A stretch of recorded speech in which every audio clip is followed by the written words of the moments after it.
तो बात ये हो रही थी कि एक फ़कीर एक फ़ोटो स्टेट वाली दुकान पर आता है। वहाँ पे एक क्लाइंट आता है। क्लाइंट उसको क्या कहता है कि मेरे पास 5,000 है, मेरे पास खुले नहीं है। और उस फ़ोटो स्टेट वाली दुकान वाले के पास 5,000 का खुला नहीं था। उस फ़कीर ने कहा कि मेरे से खुले पैसे ले लो। वो मांगने वाला उस दुकान पे गया था, उसके पास 5,000 की चेन थी।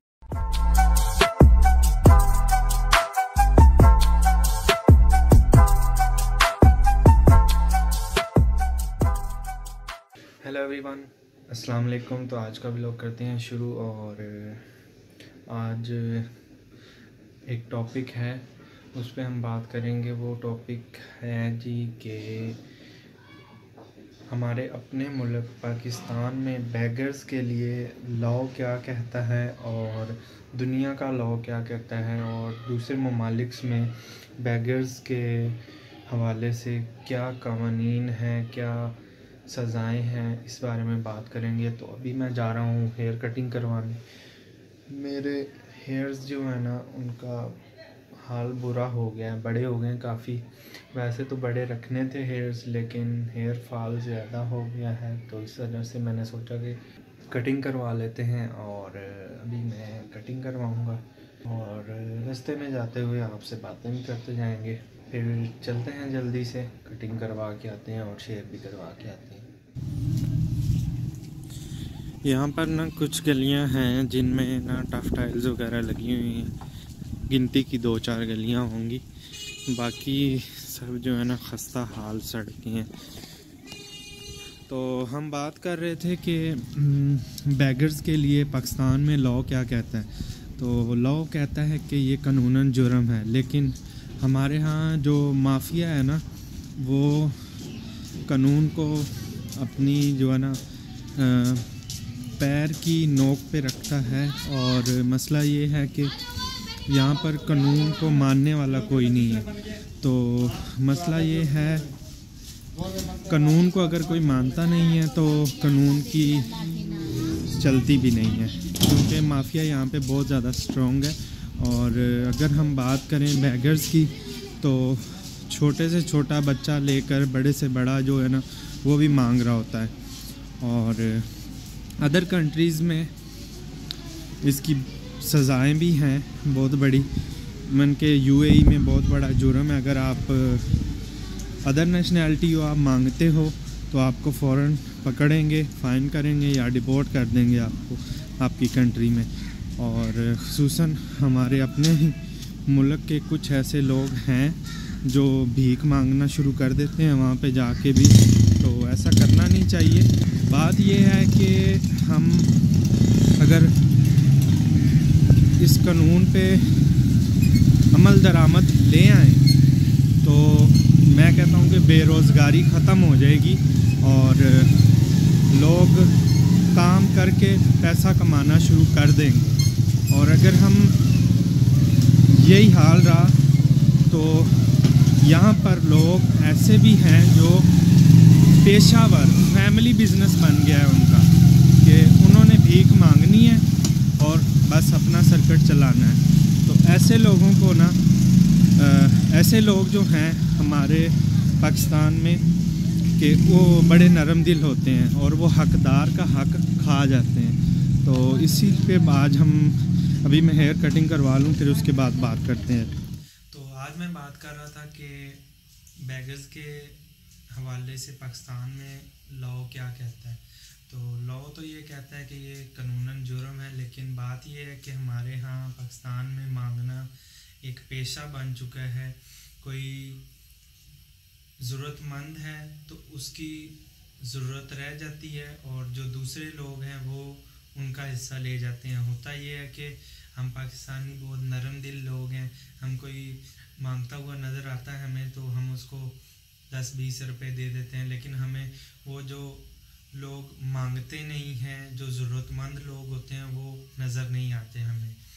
तो सबसे बड़ा मसला बेरोज़गारी का है, और बेरोज़गारी अगर ख़त्म करनी है तो सबसे बड़ा फ़ैसला हुकूमत को ये करना होगा कि इसको, जो कानून तो है पाकिस्तान में, हर चीज़ का कानून है, लेकिन इम्प्लीमेंट नहीं है, अमल नहीं है। अमल कैसे होगा? अगर हुकूमत करवाए अमल डंडे से, ये कौम डंडे से मारने वाली है, बगैर डंडे के मारने वाली नहीं है। तो सबसे बड़ी बात, ये जो बैगर माफिया है ये इसका हाथ है, ठीक है।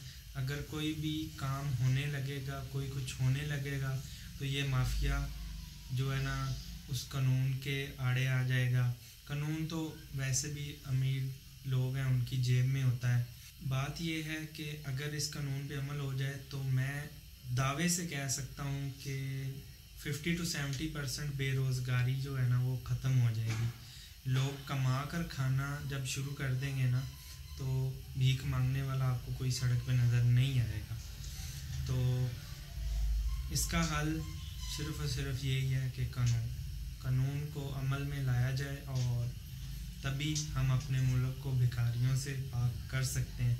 इवन के मैंने रिसर्च में ये पढ़ा है कि 2018 से स्टार्ट हुआ है अब इंडिया में कि वो भिखारियों को वोकेशनल ट्रेनिंग देना शुरू कर दिया उन्होंने, कि कई ऐसे पढ़े लिखे नौजवान भी हैं जो जॉबलेस हैं, जिनको जॉब नहीं मिल रही, वो उनको वोकेशनल ट्रेनिंग्स दे रहे हैं। वोकेशनल ट्रेनिंग्स में क्या होता है, आप फ्रीलांसिंग कर सकते हैं, आप कोई स्किल सीख के अपना स्किल बेच सकते हैं, आप किसी ऑफिस में कोई आप अपने स्किल के रिलेटेड जॉब कर सकते हैं।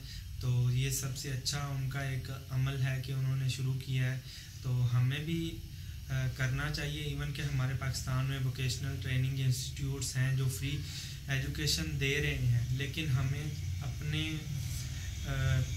लाहे अमल तरीके को बदलना होगा। हुकूमत को चाहिए कि टीवी पर, ऑनलाइन, ऑफलाइन पम्फलेट बनाए या कुछ भी करे, इस तरह का कुछ भी करे तो आवाम को आगाही दे कि वो वोकेशनल ट्रेनिंग्स की तरफ आ जाएं। अगर उनके पास काम, कारोबार, रोज़गार नहीं है वो सीखें, उसको अपनी लाइफ में इम्प्लीमेंट करें और उससे कमाना शुरू कर दें।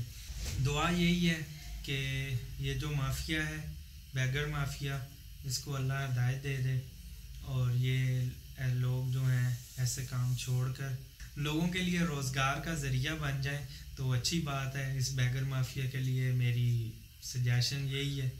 और मैंने बहुत सारे ऐसे स्कैंडल्स देखे हैं जिनमें इकरारुल हसन ने भी बहुत सारे स्कैंडल्स को खुद करैक्टर बन के उसने दिखाया भी है बैगर माफिया के ख़िलाफ़। और ये वो इवन के एक मिसाल मैंने अपने शहर शिचावंदी में भी देखी कि सुबह सुबह के टाइम तो बात ये हो रही थी कि एक फ़कीर एक फ़ोटो स्टेट वाली दुकान पर आता है, वहाँ पे एक क्लाइंट आता है, क्लाइंट उसको क्या कहता है कि मेरे पास 5,000 है, मेरे पास खुले नहीं है, और उस फ़ोटो स्टेट वाली दुकान वाले के पास 5,000 का खुला नहीं था। उस फ़कीर ने कहा कि मेरे से खुले पैसे ले लो। वो मांगने वाला उस दुकान पे गया था, उसके पास 5,000 की चेंज थी। आप अंदाज़ा लगा लें कि ये भीख मांगने वाले लोग कितने अमीर हैं और दूसरे लोगों का क्या हाल है। बात करने का यही मकसद है कि जो ज़रूरतमंद लोग हैं जो मांगते नहीं हैं वो बेचारे अपनी रोज़मर्रा ज़िंदगी में बहुत मुश्किल से गुजारा कर रहे हैं, और ये हक उनका है कि हम ज़रूरतमंद लोगों की मदद करें। उन्हें किसी भी तरह की मदद चाहिए हो, चाहे वो माली हो, कोई खाने पीने वाली चीज़ हो, कपड़ा हो, जूता हो, कुछ इस तरह की ज़रूरत हो तो हम उन्हें करनी चाहिए। और लास्ट दिनों में मैंने अभी अपने शहर में भी देखा था, और पंजाब में खुसूसन पंजाब पुलिस ने 1400 से 1500 केसेस सिर्फ भिखारियों के ख़िलाफ़ दर्ज किए हैं, और उसमें से तकरीबन 800-700 जो FIRs हैं ना वो सिर्फ लाहौर के अंदर ही दर्ज हुई हैं। और इतने लोगों, लेकिन मसला यही है ना कि यहाँ पर कोई नशा करने वाला है तो कोई कह लें कि 2 वक्त की रोटी से भी तंग है, और वो उसको पकड़ के क्या करेंगे। अगर किसी नशेई को पकड़ लेंगे तो उन्हें छोड़ना पड़ेगा शाम तक, उसको अपने नशे की ज़रूरत पूरा करने के लिए। कहाँ से वो पुलिस उनको नशा ला के देगी? अगर उनको लॉकअप में रखेगी वो तो मर जाएंगे। ये उल्टा एक नया स्कैंडल बन जाएगा।